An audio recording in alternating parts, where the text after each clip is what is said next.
రక్షకుడును మన ప్రభునైన యేసుక్రీస్తు నామంలో మీ అందరికీ హృదయపూర్వక వందనములు. ఈరోజు దేవుని వాగ్దానము ఇర్మియా గ్రంథము 17వ అధ్యాయము 7వ వచనము. యెహోవాను నమ్ముకొనువాడు ధన్యుడు, యెహోవా వానికి ఆశ్రయముగా ఉండును. హల్లెలూయా. మరి ఇక్కడ మనకు తెలియచేస్తున్నటువంటి మాట, ఇక్కడ తప్పిపోయినటువంటి ఇశ్రాయేలు యూదా వారిని జ్ఞాపకం చేసుకుంటూ దేవుడు మాట్లాడుతున్నాడు. మరి వారు దేవుని పైన ఆధారపడడం మానేసి ఇతరుల పైన ఆధారపడడం మొదలుపెట్టారు. అయితే మరి ఇది ఎరిగినటువంటి దేవుడు ఏం సెలవిస్తున్నాడంటే, ఎవరైతే నన్ను నమ్ముకుంటారో వారు ధన్యులు. హల్లెలూయా.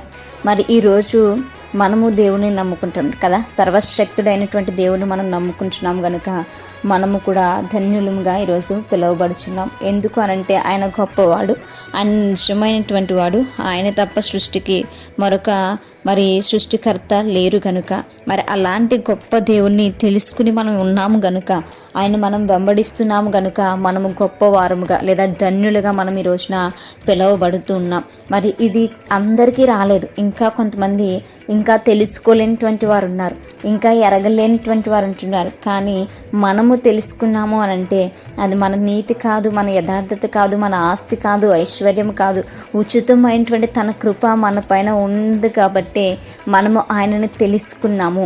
కాబట్టి తెలుసుకున్నటువంటి మనము కాలాన్ని వ్యర్థంగా గడపడం కాదు, కానీ మనము ఆయన పైన ఆధారపడి, మనము ఆయన పైన ఆనుకుని మరి ఆయన పైన మనము మరి ఆధారపడాలని దేవుని యొక్క వాక్య భాగం సెలవిస్తుంది. మరి నమ్ముకోవడం అని అంటే దీనికి అర్థం ఏమిటి అని అంటే, ఎన్నో అవకాశాలు లేదంటే ఎన్నో సందర్భాలు, ఎన్నో శ్రమలు వస్తుంటాయి. ప్రతి సమయంలో కూడా ఆయన పైన ఆధారపడాలి.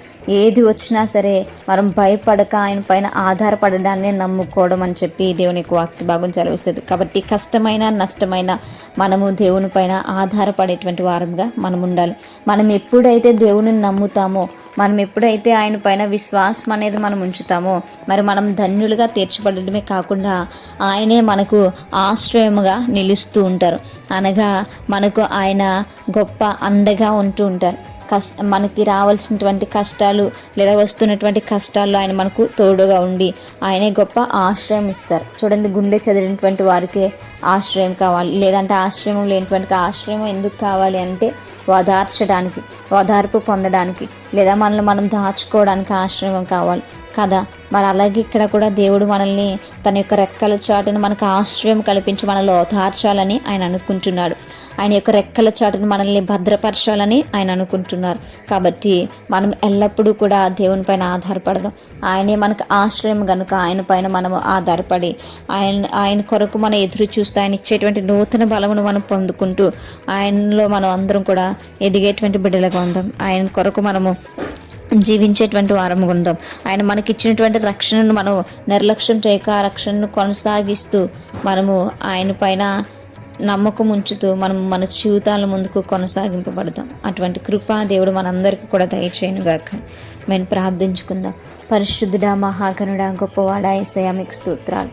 సర్వాధిపతి అయినటువంటి దేవా మీకు వందనాలు. యుగ యుగములు ఉన్న తండ్రి, పరిపాలించేటువంటి దేవా మీకు స్తోత్రాలు. అయా మీ మాటలు మా హృదయంలో ఫలింపచేయమని, మీలో మమ్మల్ని ఆయన ఎదిగించమని, అయా తండ్రి అయితే ఈ యొక్క మాటలను ఆయన ఆలకించమని, నిన్న నమ్ముకునేటువంటి వారముగా నీ ఆశ్రయమునకు వచ్చేటువంటి వారంగా ఉండేటుకునే సహాయం దయచేయమని, మా ప్రార్థన ఆలకించి అంగీకరించమని, ప్రార్థన దయచేసి మీ పాదసాన్ని చేర్చుకోమని, యేసయ్య అతి పరిశుద్ధ నామములో అతి మిక్కిలి వినయముగా బ్రతిమలాడి వేడుకొని పొందించిన మా ప్రేపర్లకు మా కన్న తండ్రి.